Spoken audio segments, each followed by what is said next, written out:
ETV ప్రేక్షకులకు నమస్కారం. శుభమస్తు కార్యక్రమంలో ఈరోజు గ్రహఫలం అంశానికి స్వాగతం. ముందుగా ఈటీవీ ప్రేక్షకులైన మీ అందరికీ రథసప్తమి శుభాకాంక్షలు.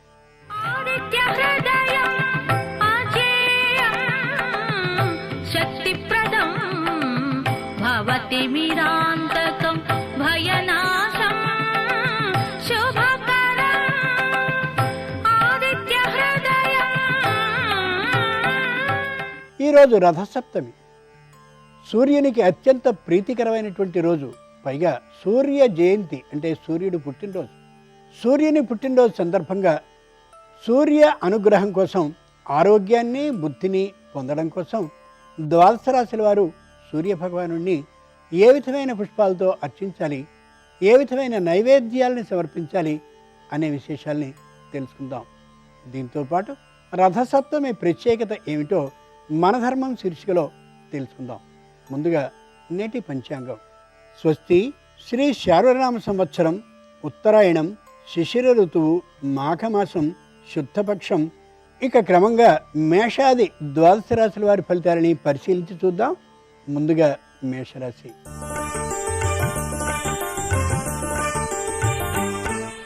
ఈరోజు మేషరాశి వారి ఫలితాలని పరిశీలించి చూస్తే, స్త్రీలు వివాహాది శుభ కార్యక్రమాలకి సంబంధించినటువంటి చర్చల్లో పాల్గొంటూ ఉత్సాహపూర్వకంగా ఉంటారు. వృత్తి వ్యాపారాలని చేసేటటువంటి వారు ఇతరులైనటువంటి వ్యాపారదారులతో, పోటీదారులతో సుహృద్ భావంతోనే ఉంటారు. అసూయాభావాన్ని చూపరు. ఉద్యోగులు అందరితోనూ కలుపుగోలుతనంతో వ్యవహరిస్తూ పనిని సక్రమంగా పూర్తి చేసుకోగలుగుతారు. కార్మిక పారిశ్రామిక రంగానికి చెందినటువంటి వారు ఆనందపూర్వకమైనటువంటి వాతావరణంలో ఉంటారు. యువకులు తాము అనుకున్నటువంటి పనులన్నిటినీ ఈ రోజున పూర్తి చేసుకోగలుగుతారు. విద్యార్థులు పోటీ పరీక్షల కోసం కూడా తమదైనటువంటి ఆ విద్యా పరిశ్రమతో పాటు కృషి చేస్తూ ఉంటారు. ఈరోజు మేషరాశి వారి అదృష్ట సంఖ్య 4. ధరించవలసిన దుస్తుల రంగు తెలుపు. రథసప్తమి సందర్భంగా మేషరాశి వారు సూర్యుడిని ఎర్ర మందారాలతో అర్చించి గోధుమ పాయసాన్ని నైవేద్యంగా సమర్పించడం ద్వారా వ్యాపార ఆలోచనలు మరింతగా లభించే అవకాశం ఉంది.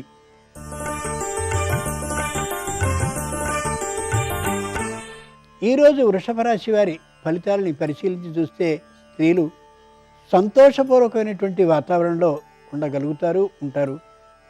వృత్తి వ్యాపారాలని చేసేటటువంటి వారు తాత్కాలికమైనటువంటి అనారోగ్యం ఎప్పుడో వచ్చినటువంటి కారణంగా శస్త్రచికిత్స చేయించుకోవాల్సి వస్తే ముందు దానికి ప్రాధాన్యం ఇవ్వాలనే ఆలోచనతో ఉంటారు. పూర్తిగా నిర్వహించుకోవడం ఎంతైనా మంచిది.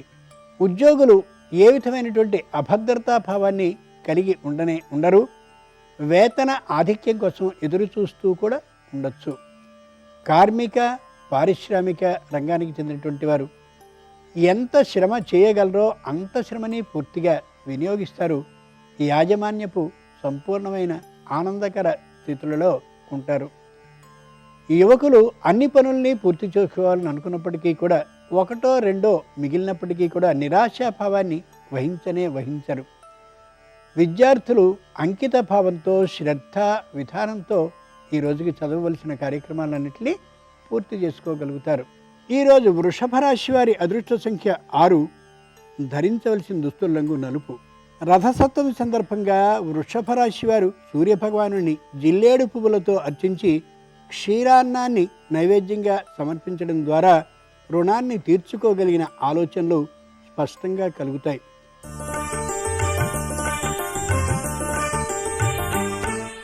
ఈరోజు మిథున రాశి వారి ఫలితాలని పరిశీలించి చూస్తే, తాత్కాలికమైనటువంటి నిరాశాభావంతో స్త్రీలు ఉండే అవకాశం ఉంది. వృత్తి వ్యాపారాలను చేసేటటువంటి వారు పెద్దగా ఆదాయం లభించినటువంటి కారణంగా మానసికమైన విశ్రాంతి లేకుండా ఉంటారు. ఉద్యోగులకి పనిభారం మరింత పెరిగే అవకాశం ఉంది. అయినా వేతన ఆధిక్యంతో పాటు ఉద్యోగం స్థిరమైనటువంటి కారణంగా ఆ శ్రమని లెక్క చేయకుండా ఉండగలుగుతారు. కార్మిక పారిశ్రామిక రంగానికి చెందినటువంటి వారు ఎంత పన్నైనా చేయడానికి ఏమాత్రము వెనుకాడనే ఆడరు. దానికి కారణం యాజమాన్యం సొంత పుత్రుల్లా వీరిని చూసుకునేటటువంటి తనంతో ఉండడమే. యువకులు బంధువులతోనూ ఆప్తులతోనూ మిత్రులతోనూ కూడా ఏమాత్రపు మాటల్ని చేయకుండా తమదైనటువంటి పనుల్లో విపరీతమైనటువంటి రద్దీతో ఉంటారు.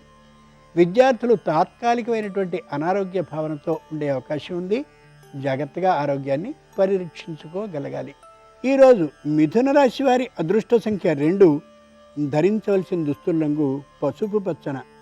రథసప్తమి సందర్భంగా మిథున రాశి వారు సూర్యభగవాను గన్నేరు పూలతో అర్చించి అలాగే రేగు పండ్లని నైవేద్యంగా సమర్పించడం ద్వారా అనవసరమైన వివాదాలు తొలగిపోతాయి.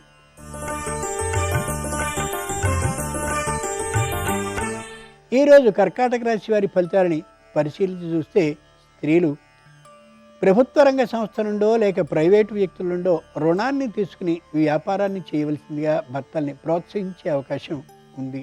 వృత్తి వ్యాపారాలను చేసేటటువంటి వారు తీసుకున్నటువంటి రుణాలని క్రమమైనటువంటి పద్ధతిలో తీరుస్తూ ఉండే కారణంగా ఉత్సాహంతో ఉండగలుగుతారు.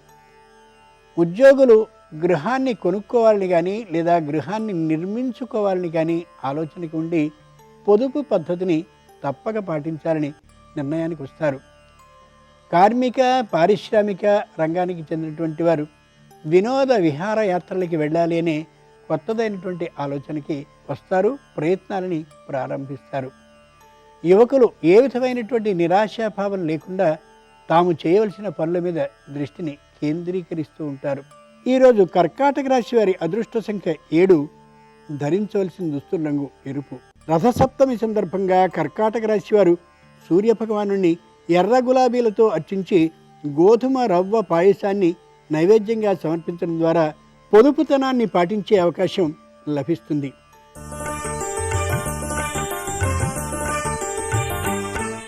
ఈరోజు సింహరాశి వారి ఫలితాలని పరిశీలించితే స్త్రీలు దూర ప్రాంతాల్లో చదివేటటువంటి తమ సంతానం వద్దకి వెళ్ళాలి అనే ఆలోచనకి వస్తారు. వృత్తి వ్యాపారాలను చేసేటటువంటి వారు తీర్చవలసినటువంటి రుణాలని సకాలంలో తీర్చకపోతూ ఉండేటటువంటి కారణంగా అనవసరమైనటువంటి నిందకి పాల్పడే అవకాశం ఉంది. ఉద్యోగులు నిర్లక్ష్య భావంతో ఉండేటువంటి కారణంగా తోటి ఉద్యోగులందరితోనూ వైరుధ్య భావాన్ని కలిగి ఉంటారు. కార్మిక పారిశ్రామిక రంగానికి చెందినటువంటి వారు దీంతో పాటుగా మరి ఏదైనా వ్యాపారాన్ని చేయాలనేటటువంటి ఆలోచనతో ఉండి మానసికమైనటువంటి అప్రశాంత విధానంతో ఉంటారు. యువకులు ఇతరులతో కాలక్షేపాన్ని చేస్తూ ఉండేటువంటి సందర్భంగా తమదైనటువంటి పనిని చేసుకోలేకపోతారు. విద్యార్థులు పూర్తిగా పనిని చేసుకుంటూ ఉన్నప్పటికీ కూడా సరైనటువంటి విద్యా ప్రమాణాలని పరీక్షల ద్వారా చూపించలేకపోవచ్చు. ఈరోజు సింహరాశి వారి అదృష్ట సంఖ్య 1. ధరించవలసిన దుస్తుల రంగు తెలుపు. రథసప్తమి సందర్భంగా సింహరాశి వారు సూర్యభగవాను కనకాంబరాలతో అర్చించి గోధుమ రవ్వ కేసరిని నైవేద్యంగా సమర్పించినట్లయితే తొందరపాటు నిర్ణయాల్ని చేయలేరు.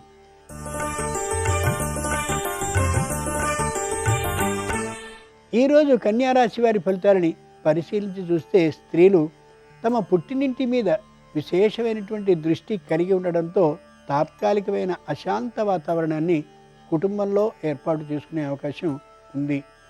వృత్తి వ్యాపారాలు చేసేటటువంటి వారు ఈ చేస్తున్నటువంటి వ్యాపారానికి అనుబంధంగా మరేదైనా వ్యాపారాన్ని చేసుకోవాలనే తాత్కాలికమైన ఆలోచనకి రావచ్చు. ఉద్యోగులు చేస్తున్నటువంటి ఉద్యోగం కంటే కూడా మరేదైనా లాభసాటి వ్యాపారం ఉంటుందేమో అనే దిశగా ఊహల్ని చేస్తారు. కార్మిక పారిశ్రామిక రంగానికి చెందినటువంటి వారు ఇలాంటి సంస్థనే కొంతమందితో కలిసి ఏర్పాటు చేసుకుంటే ఎలా ఉంటుందనే దిశగా ఊహల్ని ఏర్పాటు చేసుకుంటారు. యువకులు తమదైనటువంటి పనిని ఏ విధమైన నిర్లక్ష్యము లేకుండా చేసుకోవాలనుకుంటారు, కానీ అన్ని పనులు ఈ రోజుకి పూర్తి కాకపోవచ్చు. విద్యార్థులు చక్కనైనటువంటి విద్యా ప్రమాణాలని పాటిస్తారు. అనుమానాలని తమ గురువుల వద్దకు వెళ్ళి తెలుసుకుంటూ ఉంటారు. ఆహ్వానించదగ్గ పరిణామం. ఈరోజు కన్యారాశి వారి అదృష్ట సంఖ్య 6. ధరించవలసిన దుస్తుల రంగు నలుపు. రథసప్తమి సందర్భంగా కన్యారాశి వారు సూర్యభగవాను పారిజాతాలతో అర్చించి రాగి చెంబు నీటితో అర్ఘ్యాన్ని ప్రదానం చేసినట్లయితే అనారోగ్య సమస్యలు పూర్తిగా తొలగే అవకాశం ఉంది.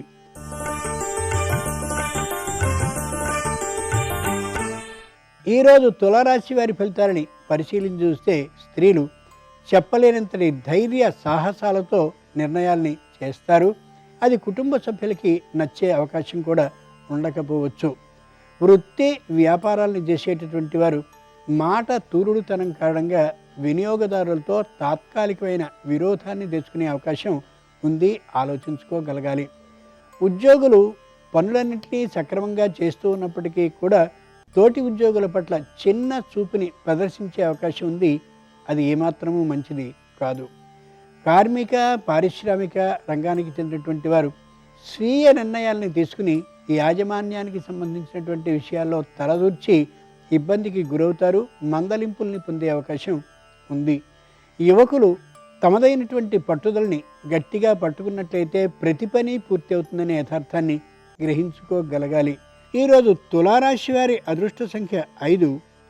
ధరించవలసిన దుస్తుల రంగు ఎరుపు. రథసప్తమి సందర్భంగా తులారాశి వారు సూర్యభగవాను ఎర్రగన్నేరులతో అర్చించి క్షీరాన్నాన్ని నైవేద్యంగా సమర్పించినట్లయితే విద్యార్థులకి జ్ఞాపక శక్తి పెరిగే అవకాశం ఉంది.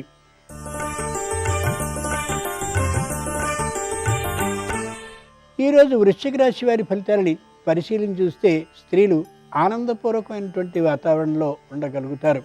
వృత్తి వ్యాపారాలను చేసేటటువంటి వారు మరింత కొనుగోలు చేయడం కోసం పరికరాల్ని, దూరభార ప్రయాణాలని చేస్తారు. మంచి లాభాలను పొందే అవకాశం ఉంది. ఉద్యోగులు పై అధికారుల సంపూర్ణమైనటువంటి మన్నని పొందగలుగుతారు. వారి ప్రశంసలకి నోచుకుంటారు కూడా. కార్మిక పారిశ్రామిక రంగానికి చెందినటువంటి వారు శ్రమ బాగా పడుతున్నప్పటికీ కూడా తాత్కాలికంగా ఫలితాలు అంత అనుకూలంగా లేకపోయే కారణంగా మానసికంగా తాత్కాలికమైనటువంటి దిగులుతో ఉండొచ్చు. యువకులు అన్ని పనుల్ని పూర్తి చేసుకోగలుగుతారు, కానీ జ్ఞాపక శక్తి సంపూర్ణంగా లేకపోవచ్చు. విద్యార్థులు తగినటువంటి విద్యా ప్రమాణాలని పాటిస్తున్నప్పటికీ కూడా పరీక్షల్లో పెద్దగా శాతాన్ని పొందలేకపోవచ్చు. ఈరోజు వృశ్చిక రాశి వారి అదృష్ట సంఖ్య 1. ధరించవలసిన దుస్తుల రంగు నీలం. రథసప్తమి సందర్భంగా వృశ్చిక రాశి వారు సూర్యభగవాను ఎర్ర గులాబీలతో అర్చించి చిక్కుడు ఆకులో క్షీరాన్నాన్ని నైవేద్యంగా సమర్పించడం ద్వారా కుటుంబ శ్రేయస్సు వనగూరుతుంది.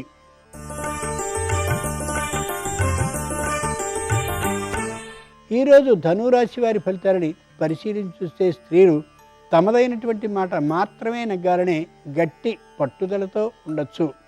వృత్తి వ్యాపారాలను చేసేటటువంటి వారు బంధువులతో, ఆప్తులతో, మిత్రులతో విరోధ భావాన్ని కలిగి ఉండి తమదైనటువంటి పట్టుదల నెగ్గాలనే ఆలోచనతో ఉండొచ్చు.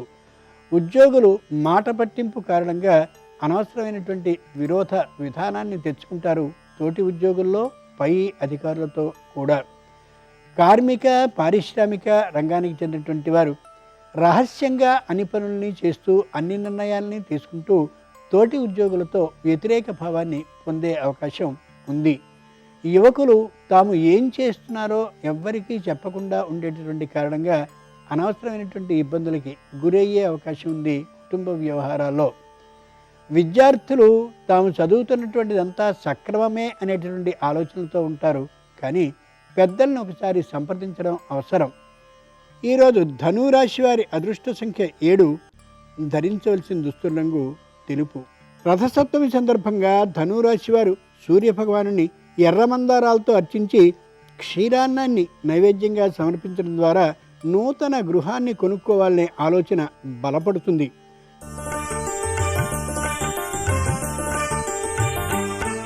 ఈరోజు మకర రాశి వారి ఫలితాలని పరిశీలించి చూస్తే స్త్రీలు వ్యాపార అభివృద్ధి కోసం విశేషంగా ధనాన్ని ఖర్చు పెట్టాలనే నిర్ణయానికి వస్తారు.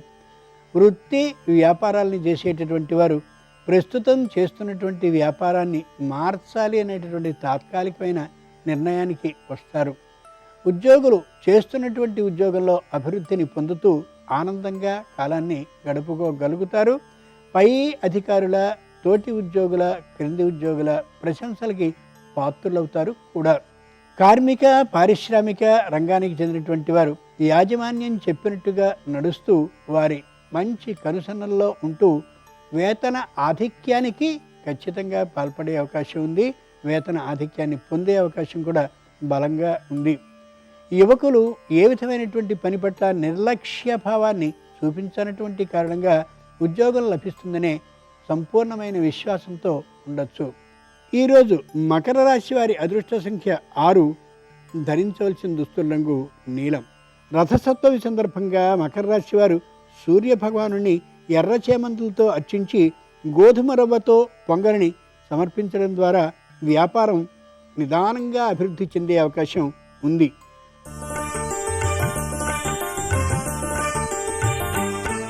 ఈరోజు కుంభరాశి వారి ఫలితాలని పరిశీలించి చూస్తే స్త్రీలు తమకు తాముగా ఒక నిర్ణయాన్ని చేస్తారు.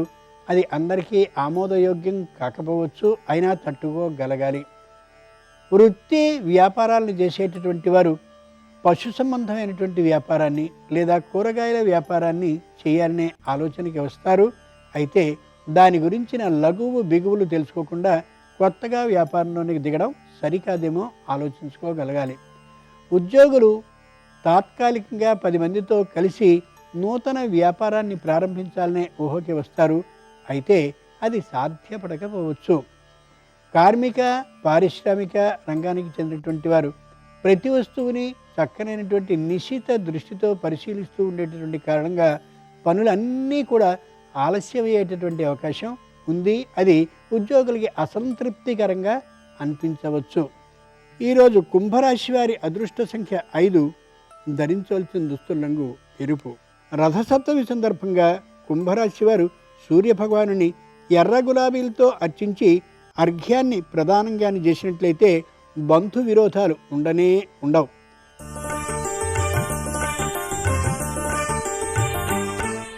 ఈరోజు మీనరాశి వారి ఫలితాలని పరిశీలించి చూస్తే స్త్రీలకి సంపూర్ణమైనటువంటి ఆనందపూర్వక వాతావరణం లభిస్తుంది.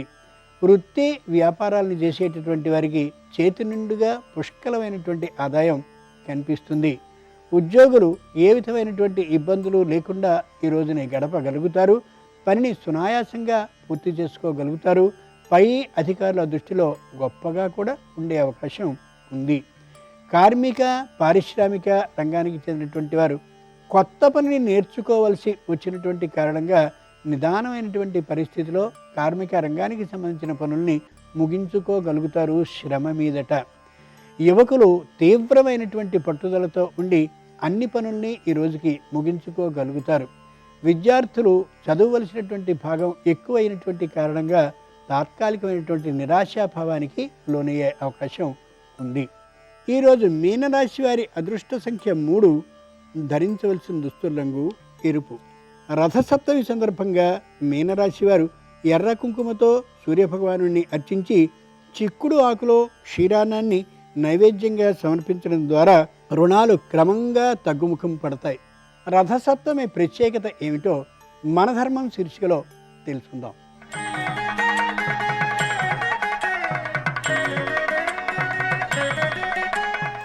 సౌరమానం ప్రకారం వచ్చే పర్వదినాల్లో రథసప్తమి ముఖ్యమైనది. ఈరోజు రథసప్తమి పర్వదినం. మాఘ శుద్ధ సప్తమి విశాఖ నక్షత్రంలో అదితి కశ్యపులకి సూర్య భగవానుడు జన్మించాడు. ఉత్తరాయణం మకర సంక్రాంతి నుండి ఆరంభమైన ఉత్తర దశ వైపు సూర్యుడి ప్రయాణం రథసప్తమి నుండి ప్రారంభమవుతుంది. సూర్యుడు 7 గుర్రాల రథం మీద తన ప్రయాణాన్ని నిరంతరం కొనసాగిస్తాడు అంటారు. ఆ రథంలోని భాగాలన్నీ సంవత్సరంలోని కాలాంశలే. సూర్యుడి రథం పేరు చిత్రరథం. అందుకే భాస్కరుణ్ణి చిత్రరథుడు అని కూడా అంటారు. మాఘమాసంలో సూర్యుడిని పూష అని వ్యవహరిస్తారు కూడా. త్రిమూర్తి స్వరూపుడైన సూర్యుడిని ఉదయకాలంలో బ్రహ్మగా, మధ్యాహ్నం కాలంలో శివునిగా, సాయంత్రం విష్ణువుగా స్మరిస్తారు. ప్రత్యక్ష సాక్షి కర్మసాక్షిగా సూర్యనారాయణమూర్తిని ఆరాధిస్తారు. అగస్త్యుడు ఆదిత్య హృదయ స్తోత్రాన్ని శ్రీరామచంద్రునికి ఉపదేశించాడు. ఆ స్తోత్ర ఉపాసన బలంతో శ్రీరాముడు రావణుణ్ణి అవలీలగా వధించాడు. రథసప్తమి నాడు ఈ ఆరాధనని చేస్తే విశేష ఫలితం కలుగుతుంది. ముఖ్యంగా మహాభాగ్యమైన ఆరోగ్య సౌభాగ్యం సూర్య అనుగ్రహం వల్ల చేకూరుతుంది. కొత్త గిన్నెలో ఆవు పాలతో పొంగల్ని తయారు చేసి సూర్యుడికి నైవేద్యంగా సమర్పించాలి. కాలాత్మకుడు, విశ్వ చైతన్య శక్తి, సమస్త ప్రాణికోటికి జీవప్రదాత అయిన సూర్యభగవానుడు సకల జగత్ రక్షకుడు.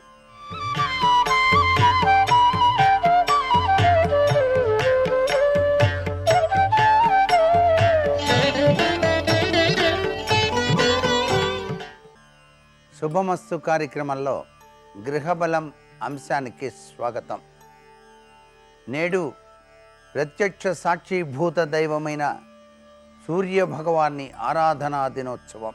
సూర్య జయంతి రథసప్తమిగా పిలువబడుతుంది.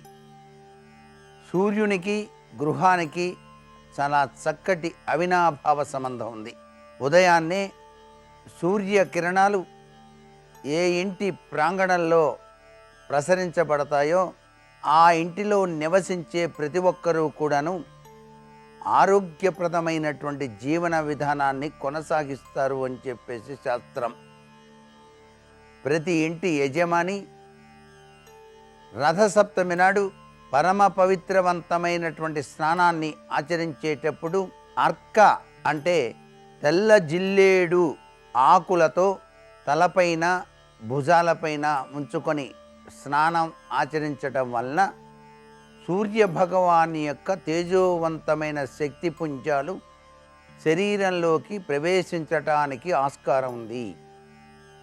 అలాగే ఈ రోజున తప్పనిసరిగా సూర్య భగవానికి రాగి చెంబులో నీరు పోసి కుంకుమ ఎరుపు రంగు పుష్పాన్ని ఉంచి ఇంటి యజమాని సూర్యునికి ఎదురుగా నిలబడి అర్ఘ్యప్రదానం 3 సార్లు ఇవ్వాలి. అంతేకాకుండా గృహంలోని ఈశాన్య మూల రాగి చెంబులో నీటిని నింపి దానిలో ఎరుపు రంగు పుష్పాన్ని కనుక ఉంచినట్లయితే ఈశానాధిపతి అయినటువంటి ఈశ్వరుని యొక్క దయారస దృష్టితో పాటు సాక్షీభూత దైవమైన సూర్య భగవాని యొక్క దివ్య ఆశీస్సులు కూడా ఆ ఇంటిని ఎల్లవేళలా కూడాను రక్షిస్తాయి. సూర్య భగవానికి ఎదురుగా ఇంటి ఇల్లాలు గోధుమ రవ్వతో చేసినటువంటి ఆవు పాలతో చేసిన పాయసానాన్ని నైవేద్యంగా సమర్పించాలి. ఆ పాయసం తయారు చేసే విధి విధానంలో కూడాను ఆవు పిడకల పైన పాయసం వండటం అనేటువంటిది సనాతన సంప్రదాయ లక్షణం. ఈ విధంగా చేసినటువంటి ఇంటిలోనికి దుష్కర్మలు అనేటువంటివి ప్రవేశించవు. దేదీప్యవంతమైనటువంటి శక్తి పుంజాలతో ఇంటిల్లిపాది కూడాను శుభకరమైనటువంటి జీవన విధానాన్ని కొనసాగించటానికి ఆస్కారం ఉంటుంది. సూర్య నమస్కారములు అనేటువంటివి ప్రతిదినం కూడాను ఇంటిలో ఉండేటువంటి బాలురు ఆచరించటం వల్ల ఆరోగ్యప్రదమైన జీవన విధానాన్ని ఎల్లవేళలా కూడా కొనసాగించుకోవటానికి ఆస్కారం ఉంటుంది. ప్రతిదినం నిద్ర నుంచి లేవగానే ఇంటికి తూర్పు వైపున ఉన్నటువంటి కిటికీ తలుపులు గనక తీసినట్లయితే సూర్యరశ్మి కిరణాలు ఇంటిలోనికి ప్రసరించటం జరుగుతుంది. ఇలా కిరణపుంజాల యొక్క ప్రభావం ఆ ఇంటిని శ్రీరామ రక్షలా రక్షిస్తూ ఉంటాయి. అంతేకాకుండా ఈ రోజున ఎవరైతే ఎరుపు రంగు వస్త్రాన్ని వేద పండితులకు సూర్య భగవాని యొక్క దివ్యవంతమైన నామాన్ని జపిస్తూ వస్త్రదానం చేస్తారో వారి జీవితాలలో సూర్య భగవానుడు కంటికి హృదయానికి సంబంధించిన రుగ్మతలు లేకుండా పరిపూర్ణవంతమైనటువంటి ఆరోగ్యాన్ని ప్రసాదిస్తాడు అంటోంది శాస్త్రం. ఈ రోజున గృహంలో అరుణ పారాయణం అనేటువంటిది నిర్వహించడం వల్ల దేదీప్యవంతమైనటువంటి సూర్యుని యొక్క శక్తి పుంజాల యొక్క ప్రభావం ఆ ఇంటిని ఎల్లవేళలా కూడాను రక్షింపజేస్తుంది సుమా. ప్రతి ఒక్కరూ కూడాను ఈ యొక్క రథసప్తమి నాడు సూర్య ఆరాధనకు సంబంధించినటువంటి ఆదిత్య హృదయ శ్లోకాల్ని తప్పనిసరిగా పఠించడం చేత ఆరోగ్యం భాస్కరాదిచ్చేత్ అనేటువంటి సూత్ర ప్రాతిపదిక రీత్యా పరిపూర్ణవంతమైనటువంటి విధి విధానాలతో జీవితం సక్రమంగా కొనసాగించటానికి ఆస్కారం అత్యధికంగా ఉంటుంది. ఇంటి సింహద్వారానికి రాగితో చేసినటువంటి సూర్య ప్రతిమ ఈ రోజున కనుక మీరు అలంకరించినట్లయితే సర్వ విధములైనటువంటి సంపత్తులతో పాటు ఆరోగ్యప్రదమైనటువంటి జీవన విధానాన్ని కొనసాగించటానికి ఆదిత్యుడు అనుగ్రహాన్ని ప్రసాదింపచేస్తాడు సుమా. మరికొన్ని ముఖ్య విషయాలు రేపటి శుభమస్తు కార్యక్రమంలోని గృహబలం అంశంలో తెలుసుకుందామా? మరి సర్వే జనాః సుఖినో భవంతు.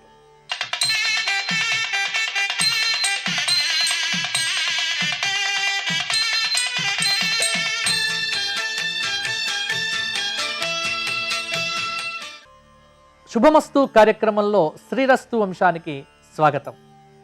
ఈరోజు మాఘమాసం శుక్లపక్షం సప్తమి శుక్రవారం. ఈరోజు రథసప్తమి అంటారు. ఆదిత్య సప్తమి, భాను సప్తమి, ఇలా చాలా పేర్లున్నాయి. అయితే అందరికీ తెలిసినటువంటి పేరు ఏమిటి అంటే రథసప్తమి. రథసప్తమి అంటే ఏమిటి? కర్మసాక్షి అయినటువంటి జగచ్చక్షువైనటువంటి సూర్యనారాయణుడు ఈరోజు అదితి వల్ల ఈ లోకానికి అవతరించడం జరిగింది. కాబట్టే సూర్యనారాయణుడి యొక్క పుట్టినరోజు పండుగ ఈరోజు. వెంకటేశ్వర స్వామి వారు కూడా కలియుగ ప్రత్యక్ష దైవము. ఈ రోజున మాడవీధుల్లో 7 వాహనముల మీద సంచారం చేస్తారు.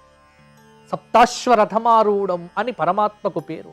కాబట్టి ఈరోజు అరసవెల్లిలో ఉన్నటువంటి సూర్యనారాయణ క్షేత్రంలో కూడా ఆ సూర్యకిరణాలు అనేటువంటివి విశేషంగా ప్రకాశించి మూలమూర్తిని తాకుతాయి అంటారు.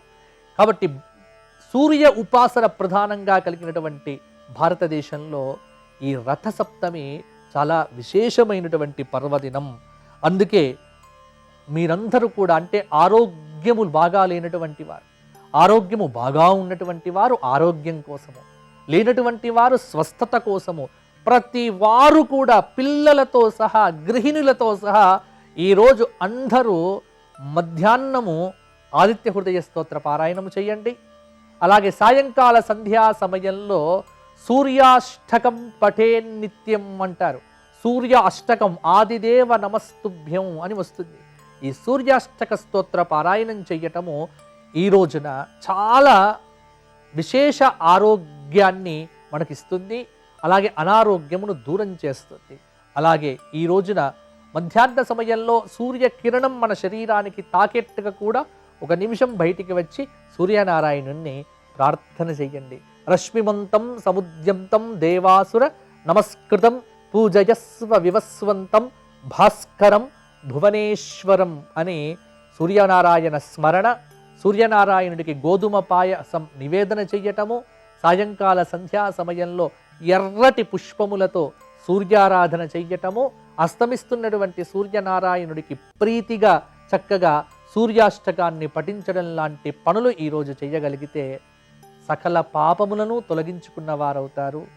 స్వస్థతను, ఆరోగ్యమును, ఆనందమును, ఐశ్వర్యమును సూర్యనారాయణ అనుగ్రహం వల్ల అందరూ పొందుతారు. ఇక సదాచార విషయానికి వచ్చినట్లయితే దేవాలయంలో తీర్థము ఎలా తీసుకోవాలి అని చాలామందికి ఉంటుంది.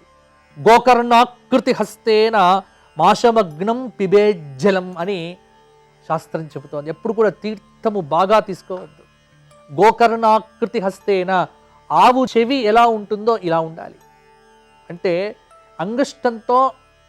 అంగుష్టం తీసుకొని దీన్ని ఏమంటామంటే తర్జని అంటాం శాస్త్ర ప్రకారంగా. ఈ తర్జనిని అంగుష్టాన్ని ఇలా పట్టి గోకర్ణాకృతి అంటే ఆవు చెవి ఆకారంలో చేతి పట్టుకొని మధ్యలో జలం ఎంత ఉండాలి అంటే మాషవత్ మినుము గుండు ఎంత ఉంటుందో అంత జలం, అంతే మినప గింజ ఎంత ఉంటుందో అంత జలం. అంత జలాన్ని చప్పుడు చెయ్యకుండగా, చాలామంది శబ్దం చేస్తూ తాగుతారు. ఎప్పుడు శబ్దం చేస్తూ తీర్థం తాగితే దైవాపచారం అవుతుంది అని ఆగమశాస్త్రం చెప్తోంది. కాబట్టి తీర్థం తీసుకునేటప్పుడు కూర్చొని నియమబద్ధంగా గోకర్ణాకృతి హస్తంతో భగవత్ స్మరణతో తీర్థం తీసుకున్నట్లయితే ఆ తీర్థము నీకు సద్బుద్ధిని అలాగే భగవద్ అనుగ్రహమును ప్రసాదిస్తుంది అని ఆగమశాస్త్రం చెప్తోంది. స్వస్తి.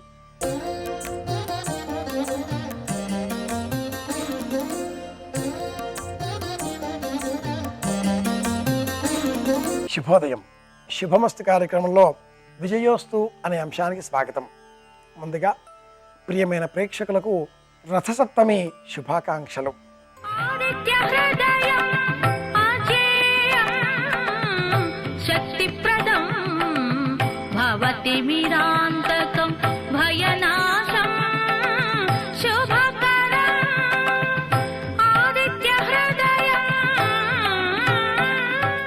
సూర్యగ్రహానికి సంబంధించిన ఉపచారాలు పాటిస్తూ అనుగ్రహం పొందగోరి తగిన పరిష్కారాలు పాటించినట్లయితే జీవితంలో విజయం పొందగలుగుతాం అని చెప్పడం కోసమే రథసప్తమి అనే ఈ పండుగ. తిథిద్వయం కారణంగా ఈరోజు భీష్మాష్టమి అనే పర్వాన్ని కూడా మనం జరుపుకుంటున్నాం. ఉత్తరాయణ పుణ్యకాలం ప్రారంభం అయిన తర్వాత అష్టమి తిథి నాడు భీష్ముడు ఈ దేహాన్ని త్యాగం చేసిన కారణంగా ఈ తిథి భీష్మాష్టమి అని పరిగణన పొందింది. భీష్మాష్టమి పిదప వచ్చేటటువంటి ఏకాదశి కారణంగా ఆ ఏకాదశికి భీష్మ ఏకాదశి అని పేరు. ఈ తిథిద్వయం కారణంగా ఈరోజే అష్టమి కూడా పాటింపుగా ఉన్న కారణం చేత అష్టమి, నవమి, దశమి, ఏకాదశి, ద్వాదశి అనే 5 రోజులు కొనసాగింపుగా భీష్మాచార్యుల వారికి ఉత్తమ లోకాలు సంప్రాప్తించే విధంగా బియ్యమును వినియోగించి లేక యవలు అనే ధాన్యాన్ని వినియోగించి ప్రతిరోజు కూడా అర్హత కలవారు తర్పణం విడిచిపెట్టాలి. అలా విడిచిపెట్టేటటువంటి ఈ 5 రోజుల పండుగకు భీష్మ పంచక వ్రతం అని పేరు. అలాగే ఈరోజు మొదలుగా 5 రోజుల పాటు ప్రతిరోజు కూడా బియ్యమును ఆవుకు ఆహారంగా అందిస్తే వంశాభివృద్ధి కలుగుతుంది అని సంప్రదాయం తెలియజేస్తుంది. విజయం లభిస్తుంది. రథసప్తమి అనే పర్వదినాన్ని సందర్భంగా పురస్కరించుకొని సూర్యుని అనుగ్రహం పొందగోరి ఉద్యోగంలో వృద్ధి కావాలి, ధన సంపాదన పెరగాలి, సమాజంలో గౌరవ ప్రతిష్టలు పెరగాలి, కీర్తి కావాలి, అందరితో సంబంధ బాంధవ్యాలు బాగా ఉండాలి, సంపద బంగారం రూపంలో కూడా మనం పొందగలగాలి అనే ఆలోచన గల వారందరికీ కూడా సూర్యుని అనుగ్రహం పొందే నిమిత్తమై గోధుమలను విశేషంగా విరివిగా దానం చెయ్యాలి, వినియోగించాలి అంటుంది మీ విజయోస్తు అనే ఈ అంశం. కాళ్ళు కూడా లేవు, అతడి పేరు అనూరుడు, గరుత్మంతుని సోదరుడితడు, అయినా కృంగిపోలేదు. సంపూర్ణమైన ఉత్సాహంతో రెట్టించిన ఆత్మవిశ్వాసంతో క్షణం కూడా ఆగనటువంటి సూర్యునికే ఏక ఆశ్వమేక యోజనం ఏకచక్రమే కథురం వాతధ్యాజి గతిం విభోహో. ఆయన 7 పచ్చని గుర్రాలతో ఒకే చక్రం గల రథం పైన ప్రయాణించేటటువంటి ఆ సూర్యునకు అనూరుడు సారథిగా తన విశ్వాసాన్ని మన ముందు ఆవిష్కరిస్తున్నాడు. కనుక మనలో కూడా ఆత్మవిశ్వాసం పెంపొందింపజేసుకునే విధంగా చక్కని ఆవు పాలు, కొత్త బియ్యం, కొత్త బెల్లం, వీటితో పులగము అనే వంటకాన్ని ప్రత్యేకంగా సిద్ధంగా చేసి ఈ పులగము ప్రసాదాన్ని సూర్యుడు, సరస్వతి, గణపతి, కులదైవం, 5వదిగా ఎలుకరాజు, మూషికం, 5ంటికి విడివిడిగా చిక్కుడాకులలో నైవేద్యంగా సమర్పించాలి అంటుంది సంప్రదాయం. ఈ రోజున విశేషంగా సూర్యరథం ఉత్తరం వైపుగా ప్రయాణం చేయడం ప్రారంభిస్తుంది. అంటే పగటి కాలం ఈ రోజుతో ప్రారంభమవుతుంది. సాక్షాత్తు కృష్ణ పరమాత్ముడు సారథిగా ఉండగా ఆ రథంలో ఉండేటటువంటి అర్జునుడు రథిగా ఉండి విజయం పొందాడు. విజయుడు అన్న పేరుకు సార్థక నామధేయుడు అయ్యాడు. అంటే ప్రత్యక్ష కర్మసాక్షిగా ఉండేటటువంటి ఆ సూర్యనారాయణమూర్తి స్వరూపమే ఈ కృష్ణ పరమాత్ముడు. మనం కూడా మన జీవితంలో జీవితం అనే రథంలో విజయం పొందాలి అంటే సూర్యుని అనుగ్రహం కావాలి. పగటి కాలం పెరిగిన కారణం చేత సూర్యుని తీక్ష్ణత పెరిగే కారణం చేత నిజమైన ఎండాకాలం ఈ రోజు నుంచే ప్రారంభమవుతుంది అని కూడా జ్యోతిర్విజ్ఞానం తెలియజేస్తుంది.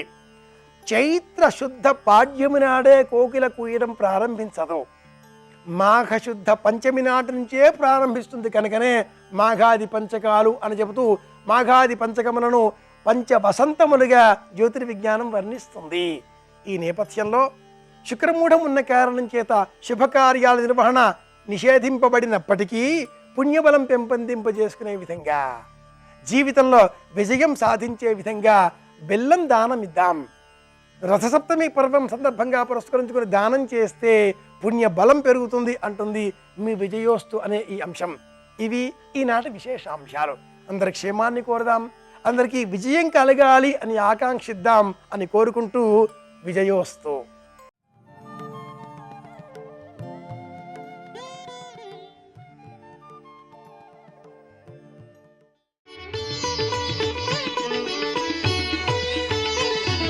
హర హర సుబ్రహ్మణ్యం శివ శివ సుబ్రహ్మణ్యం, హర హర సుబ్రహ్మణ్యం శివ శివ సుబ్రహ్మణ్యం. స్వం అంటే ఆస్తి, స్వామి అంటే తనదైన వాడు అని. ఈ చరాచర ప్రపంచమంతా కూడా ఎవరిది అంటే ఆయనది. అందుకే స్వామి నామము తనంత తాను అన్వయమయ్యేది ఒక్క సుబ్రహ్మణ్యునకే అన్వయం అవుతుంది తప్ప వేరొకరికి ఎవరికీ అన్వయము కాదు. అయితే భక్తితో అది చిట్ట చివర చేర్చడం మాత్రం ఎప్పుడూ తప్పు కాదు. నేను పరమభక్తితో నేను ఒక రూపాన్ని ఉపాసన చేస్తున్నాను అనుకోండి, ఆ ఉపాసన చేసేటప్పుడు ఆ పేరు చివర నేను స్వామి నామాన్ని కలిపాను అనుకోండి, అది తప్పు మాత్రం కాదు. అప్పుడు నా దృష్టిలో ఆయన అంతటికీ ప్రభువు అని. అది దోషమని చెప్పను నేను, కానీ స్వామి నామం తనంత తానన్వయం అయ్యేది మాత్రం ఒక్క సుబ్రహ్మణ్యుడికి. కాబట్టి ద్వైమాతుర శబ్దము నిజమునకు ఎవరికి అన్వయమవుతుంది అంటే ఒక్క సుబ్రహ్మణ్యునకే అన్వయమవుతుంది. అంతటి మహానుభావుడు ఆయన ఎప్పుడెప్పుడు ఎక్కడెక్కడ జ్ఞానాన్ని ప్రబోధం చెయ్యాలన్నా, జ్ఞానాన్ని కటాక్షించాలన్నా సరస్వతీదేవి ఎలా అనుగ్రహిస్తుందో, పరమశివుడు ఎలా అనుగ్రహిస్తాడో సుబ్రహ్మణ్యుడు అలా అనుగ్రహిస్తూ ఉంటాడు. అందుకే మీరు కొంచెం జాగ్రత్తగా ఎప్పుడైనా పరిశీలనం చేస్తే భట్టారక అని ఒక శబ్దం ఉంటుంది సంస్కృతంలో.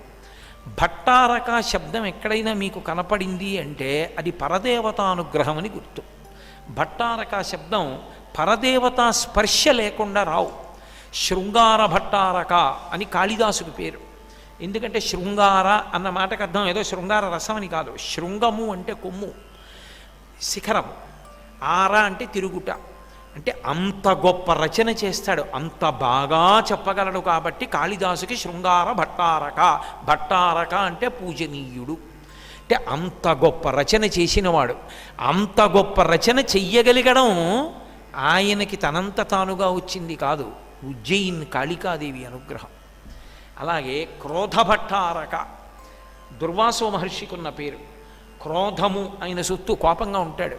కానీ ఆయన కోపం ఎప్పుడూ దేని గురించి అంటే శాస్త్రం గురించి కోప్పడతాడు ఎక్కువ. మీరు కొంచెం జాగ్రత్తగా చూస్తే దూర్వాసుడు అంటారు, తప్పు, అసలు అది ఉచ్చారణా దోషం. దుర్వాసో మహర్షి ఆయన పేరు. దుర్వాసో మహర్షి క్రోధభట్టారక. అందుకే ఆర్యాద్విషతి చేశాడు. ఆర్యాద్విషతి అని కంచి కామాక్షి అమ్మవారి యొక్క పూజా విధానాన్ని నిర్ణయం చేసిన వాడు దుర్వాసో మహర్షి. అందుకే ఇప్పటికీ మీరు కామాక్షి దేవాలయంలోకి వెడితే అమ్మవారి యొక్క ఏకాంత సేవా మందిరం దగ్గరికి వెళ్ళేటప్పుడు మెట్లెక్కుతుంటే ఎదురుగుండా పేటికలో దుర్వాసో మహర్షి కూర్చుని ఉంటారు. అక్కడి పూజా విధానాన్ని నిర్ణయించినవాడు. అమ్మవారి అనుగ్రహంతో అమ్మవారి గొప్పతనాన్ని 200 శ్లోకాల్లో చెప్పాడు. అందుకని ఆర్యాద్విషతి రచయిత అయ్యాడు. కాబట్టి క్రోధభట్టారక. మూకశంకరులకి కామాక్షి అనుగ్రహం కాబట్టి పలకగలిగారు. అలా ఒక్కొక్కరు భట్టారక. లలితా పరా భట్టారిక, ఆమెయే పూజనీయురాలు. భట్టారక. జ్ఞానం ఎక్కడ కలిగినా అమ్మవారి అనుగ్రహం, జ్ఞానం ఎక్కడ కలిగినా శివానుగ్రహం. సాధారణంగా శివానుగ్రహం జ్ఞానమునకు కారణమవుతుంది. అందుకే జ్ఞానదాత మహేశ్వర అని. జ్ఞానం ఇవ్వాలి అంటే పరమశివుడు ఇస్తాడు. మీరు అందుకే జాగ్రత్తగా గమనించండి. జ్ఞానమిచ్చే లక్షణం ఉన్నవాడు శివుడు. శివుడి చెల్లెలు సరస్వతి. ఆవిడ సరస్వతి ప్రవాహస్వరూపిణి. ఆవిడ ఇస్తూ ఉంటుంది. ఎవరికి ఇస్తుంది? తన విద్య యందు మోహమున్నవాడికి ఆపేస్తుంది, కొంతకాలం తర్వాతకి ఇవ్వదు. అనవసరం వీడికి ఇవ్వకూడదని ఆపుతుంది, బాధ పెడుతుంది. అందుకే అంటే నాకెంత ఇస్తాడు, నాకేం చేస్తాడు నేను చెప్పడానికి అన్నవాడిని ఆవిడ అనుగ్రహించదు, సృజన చేకూర్చదు. భూపసభాంతరాళమున పుష్కళవాక్చతురత్వము అంటాడు భర్తృహరి. సభలోకి వెళ్ళి కూర్చుంటే ఏదైనా పలకగలగలిగినటువంటి శక్తిని సృజన అంటారు. అది ఎవరికి ఇస్తుంది అంటే మంచి మనసున్నవాడికి ఇస్తుంది. అందుకే సకృన్నత్వా నత్వా అంటారు శంకరులు. ఆ మంచి మనసున్నవాడు ఒక నమస్కారం చేస్తే చాలు, గంగా ప్రవాహం కింద ఎడుతుంది ప్రసంగం. అది లేదనుకోండి, విద్య యందు మోహం ఉందనుకోండి, నేను ఇంత కష్టపడి చదివా, నేను ఎందుకు చెప్పాలి వీళ్ళకి, నాకేమిస్తావు అన్నాడు అనుకోండి, కొన్నాళ్లే ఉంటుంది. ప్రవాహ రూపాన్ని పొందకపోతే శారద కృప ఉండదు. అందుకే సరస్వతి అంటే ఒకని యందు ఉండిపోకూడదు, కారణం లేకుండా ప్రవహించాలి.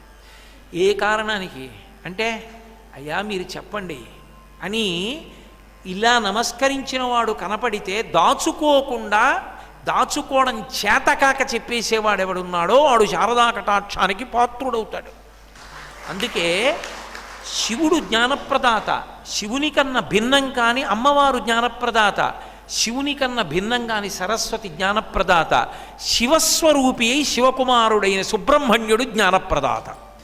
అందుకే మీరు చూడండి, సుబ్రహ్మణ్యుడు ఎక్కడెక్కడ ప్రధానంగా మీరు చూసినా మహాకవుల్ని, పరమభక్తులైనటువంటి వాళ్ళని అనుగ్రహిస్తూ ఉంటాడు. అది కూడా మహాకవుల్ని ఎందుకు చేశాడంటే భక్తిని ఆధారం చేసుకుని చేశాడు. అరుణగిరినాథర్ అని ఒక ఆయన దక్షిణ దేశంలో కందరానుభూతి అని అద్భుతమైన గ్రంథాన్ని రచన చేశాడు. ఆయన అరుణాచలంలో ఉండేటటువంటి దేవాలయంలో పైన కూర్చుని చిలుక రూపంలో కిలిగోపురం అంటారు ఇప్పటికీ, కీర్తనలు పాడుతుండేవాడు. పరకాయ ప్రవేశం చేసి ఆయన మీద ఏదో కోపం వచ్చి ఆయన శరీరాన్ని కాల్చేశారు, పాపం చిలక రూపంలో ఉండిపోయాడు. ఆయనకి ఒకానొకప్పుడు ఆయన పైనుంచి కిందకి దూకేస్తుంటే సుబ్రహ్మణ్యుడు పట్టుకున్నాడు, 2 చేతులతో పట్టుకుని ఆయన అనుగ్రహించాడు. ధారాపాతమైనటువంటి కవిత్వం వచ్చింది. కామాక్షి క్షేత్రంలో ఇప్పటికీ కాంచీపురంలో కుమారకోష్ఠం అని ఒక దేవాలయం, అక్కడే సన్యాస స్వీకారానికి ముందు నేను సన్యాసం తీసుకుంటున్నానని తెలియక ఆఖరి స్నానం బ్రహ్మచారిగా చంద్రశేఖరేంద్ర సరస్వతి మహాస్వామి, ప్రాతస్మరణీయులు, కంచికామకోటి పీఠాధిపత్యం వహించిన మహాపురుషులు, వేరొక సుబ్రహ్మణ్యావతారులు, వారు చిట్ట చివరి బ్రహ్మచారి స్నానం కుమారకోష్టంలోనే, వారికి తెలియకుండా. ఆ కుమారకోష్టంలో ఒకప్పుడు అనుగ్రహించి కవిత్వం చెప్పించాడు ఒక కవి చేత. ఇప్పటికీ మీరు లోపలికెడితే తైలవర్ణ పటాలు ఉంటాయి. ఆ ఒక కవిని అనుగ్రహించాడు. నువ్వు చెప్పు, నేను అనుగ్రహిస్తున్నాను, నీలో ఉండి పలుకుతున్నాను అన్నాడు, పోతన గారితో రామచంద్రమూర్తి పలికించినట్టు. ఆయన అంతా పలికాడు, సభ తీర్చాడు, గ్రంథావిష్కరణ సభ. ఆయనకి తనంత తాను శక్తివంతుడు కాడు, సుబ్రహ్మణ్యుడు పలికించాడు. వెళ్ళి సభలో చెప్పన్నాడు. ఆయన వచ్చి చెప్పడం మొదలెట్టాడు, ఏదో ప్రశ్నలు వేశారు. పాపం ఈయన చెప్పలేకపోయాడు. చెప్పలేకపోతే తప్పు పట్టారు, నీకేం చేత కాదు నువ్వు రాశావని. నేను వస్తున్నాను, నేను చెప్తానని సుబ్రహ్మణ్యుడే వచ్చి మాట్లాడాడు. అది కుమారకోష్టం. అంత గొప్పగా అనుగ్రహించాడు. ఒక రోజున ఎందుకంటే అలా చేయడం, ఆయనలోనే ఉండి ప్రశ్నలకు జవాబులు చెప్పించేయచ్చుగా అని మీరు నన్ను అడగచ్చు. అన్నీ చెప్పించేశాడు అనుకోండి, ఆయనకి సుబ్రహ్మణ్యానుగ్రహం వల్ల నిండైన భక్తి కలిగిన చోట అనుగ్రహిస్తాడు తప్ప ప్రతివాణ్ణి అనుగ్రహించాడన్న విషయం తెలియదు. ఆయన కవి అంటారంతే. ఆయన కవి అవ్వడానికి, అంత గొప్ప కవిత్వం రాయడానికి కారణం ఆయన మంచి మనస్సు, ఆయన భక్తికి అలా అనుగ్రహించాడు కవితాధార అని లోకానికి తెలియాలంటే ఆయన ఒక రోజు చెప్పలేనిది 2వ రోజు సుబ్రహ్మణ్యుడు వచ్చి పూరించి నేనే చెప్పించా వాడితో. ఏమిటి అనుమానం మీకు? ఆయన భక్తుడు చెప్పించా, నువ్వు అహంకారివి, నీ చేత చెప్పించానన్నాడు. హర హర సుబ్రహ్మణ్యం శివ శివ సుబ్రహ్మణ్యం, హర హర సుబ్రహ్మణ్యం శివ శివ సుబ్రహ్మణ్యం.